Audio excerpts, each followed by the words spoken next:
Well, welcome back to Shimpling Park Farm. Well, it's been far too wet to get anywhere near the field, so everybody's busy doing essential winter maintenance jobs. We've had a bit of problem with one of the ploughs, which just won't turn over.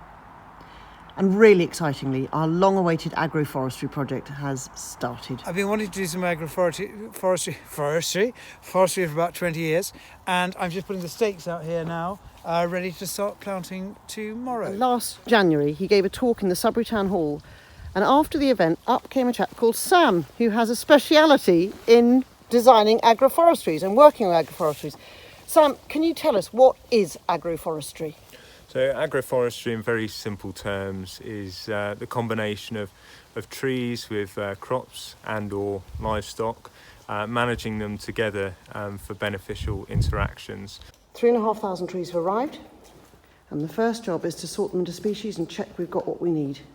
So Sam, is it quite exciting that we're actually finally going to start after all these months of preparing and planning? Yeah, absolutely. With the agroforestry, it's kind of taking inspiration from nearby Alpheaton Hall Wood. And it's about kind of taking some of the species that were found there, and John mentioned about bringing the ancient woodland out into the fields. So I took a walk around the wood, had a look at Oliver Rackham's survey report, kind of informing what would grow well around here. It's going to be planting a number of kind of native species and managing them in a way that's not too dissimilar to how they're managed in a typical woodland. So here we are at the first field. We are. And tell us how the trees are going to go in here. So they're going in rows. They're about 36 metres apart, 4 metres wide, the tree alleys. And they're following that hedge line there on this field. On here, it's going to be northwest to southeast. And that means that, in terms of solar radiation for the crops that are going to be growing in between, there is this kind of balance between protection from the wind and ensuring the crop still receives light. Well, this is our first day of planting, and we've got a lovely team to come and help us. And who was your inspiration for planting this? So my inspiration was really Martin Wolf, who farmed over at Fressingfield. He was a scientist, a researcher, and he planted his agroforestry 25 years ago.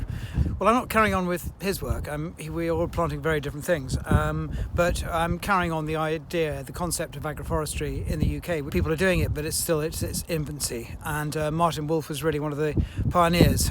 So we've laid out all the spacings and all the main timber trees and these nursery trees around the outside, which are having the spiral guards. Tell us what species you've chosen.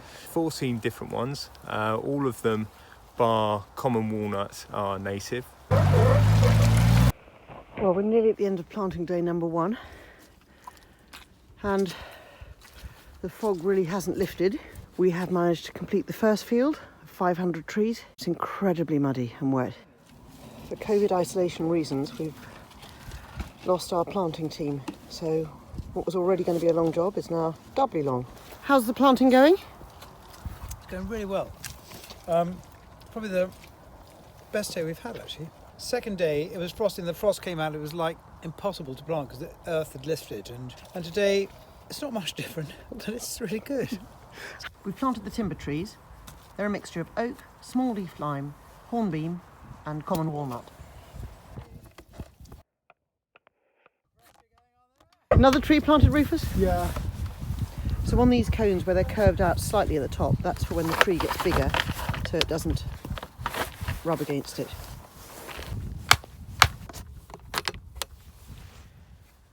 And another one bites the dust, Rufus. Yeah. You cold?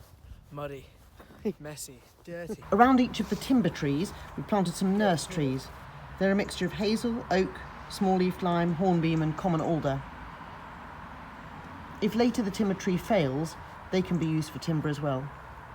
There's 10 metres between each timber tree, and in that 10 metres at every 2 metre spacing, there are other trees. Wild cherry, aspen, wild service, holly, black poplar, goat willow, field maple, hazel, rowan. And they're going to go randomly. There's no plan. We're not planting the sticks absolutely straight. We want it to look natural as it can be in the straight lines that they're in. Sam, alongside it being beneficial to our crops to have the trees, and also providing some timber products, eventually, albeit after a long rotation. What is the environmental impact? Soil, probably, the most important resource we have. It can mitigate erosion of that by wind. It can also help to manage the water, carbon sequestration. That's another of the really important benefits of agroforestry. What's your biggest dream for this whole project? Well, it's to bring more diversity into the field. If you've got trees growing in alleys in the middle of fields and you've got crops growing in the fields, you've got an annual crop growing which you harvest every year, then you've got a perennial crop which you harvest in, say, 20 years. We're planting wildlife strips in the trees, so there'll be lots of nectar sources for pollinators. So it's just bringing everything into the middle of the field rather than just leaving it around the outsides. But also, we'd love to get people on the farm as well, sort of camping here. I think it's going to be very beautiful. So it's the beginning of a really exciting journey. And of all the trees in the green wood, the holly bears the crown. I feel we may be doing lots of planting over Christmas. Anyway, have a good one and see you next time.